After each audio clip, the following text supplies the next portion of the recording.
Good afternoon, everybody. Just a quick little video to show you what I've been up to lately. So I have all these, I have a whole box of homemade paper that I did. I'm trying to figure out what I want to do with them. I mean, they're very textural. I could decorate them up and turn them into journal cards. So this is kind of what I was trying to see how it would turn out if I backed it with paper. Would it be too bumpy to write on? And it looks like, now that it's dry, I mean, obviously there's some bumps in it, but I think it would work still as a journaling card. So I'm going to keep working on this one. Got a little project over here that I worked on, but I'm waiting for a delivery from my mailman, my mail lady. So I've got my window open, and I look outside, and I see this book. I see this book sitting out in my yard. Now, I have a box of books out in my garage, because I don't have any room in here in my craft room for them yet. So they've just been out there sitting in storage. Apparently, Arrow decided that books probably taste good. So I found this out in my yard.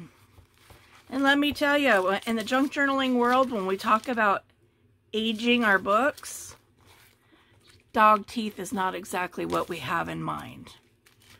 So this is going to be an interesting,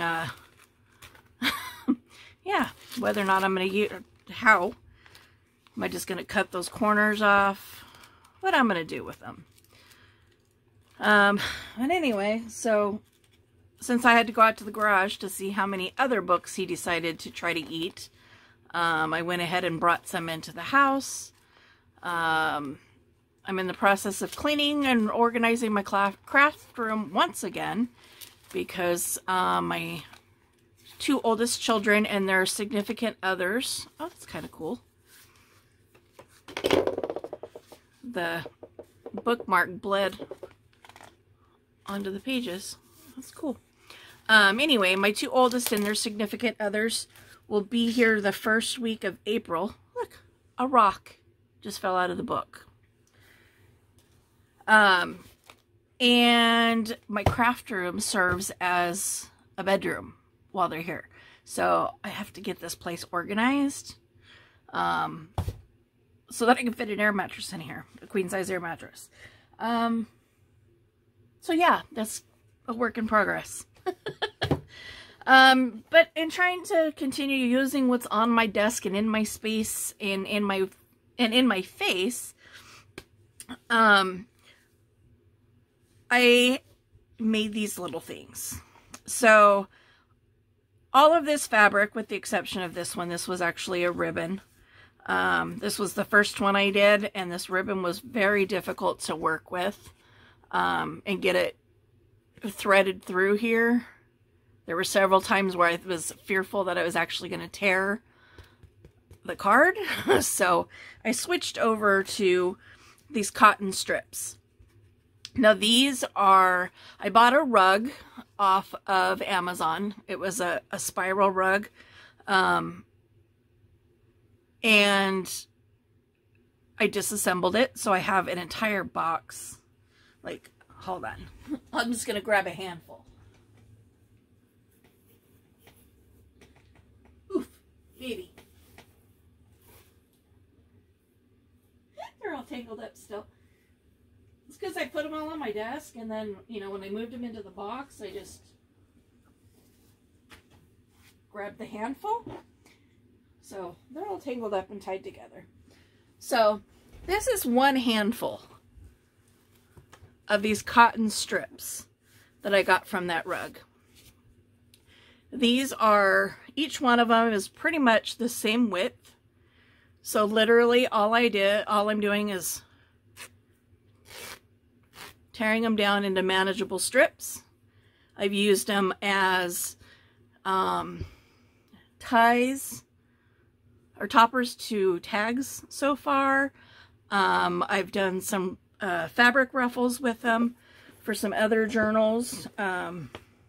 But yeah, this is what I'm using. Everything's all stuffed up in there. Now, this all started because what I had on my desk was a sheet of pattern paper.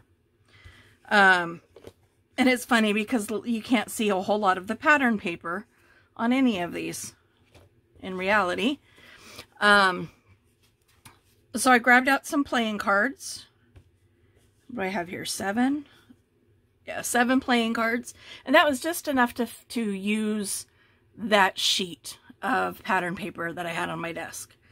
So I put down some, well, what I did first was I used an emery board and I sanded down the surface of the card on both sides. Put glue and scrunched up the pattern paper. Let's see if I have any. I mean, I know it's there. So you can see kind of the line of the pattern paper here. You know, the lines there. You can see the pattern back in here. And what I did was, and then I covered the back so that you have a writing space. I found the images that I wanted to use. And then with my inks, initially I went over that pattern paper with an ink to match my picture. So this one's purple. This one's walnut stain. These are both with seedless preserves. This one is with twisted citron. This one and this one are both, nope, take that back. This is the only one I guess I did with squeezed lemonade. And then these 3 are all with walnut stain. And then matched the fabric to the image. I have book pages in the background. This one's got a music sheet and a book page. I'm going to stand up so I can make sure I'm getting these in frame.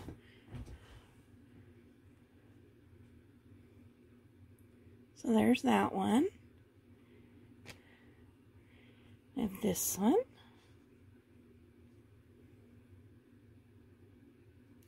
This was really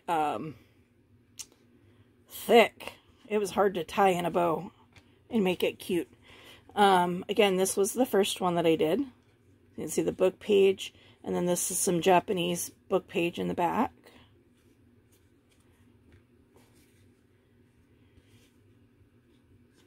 Music page, book page. I did these ones on the kilt outside. You can see a little bit of the playing card on this one. You got the Jack of clubs.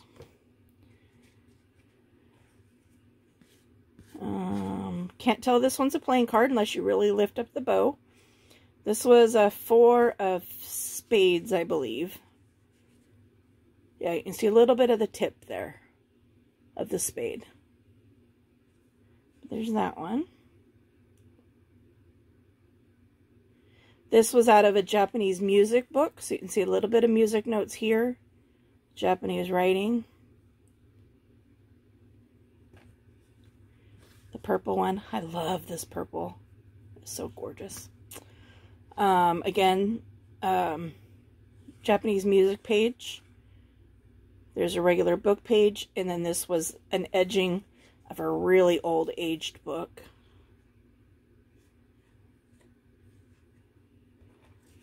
And then this yellow one.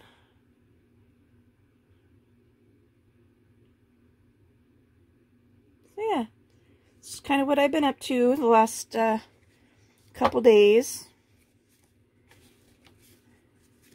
Hopefully this inspires you, gives you some ideas on kind of what you can do with the stuff that you have around your house.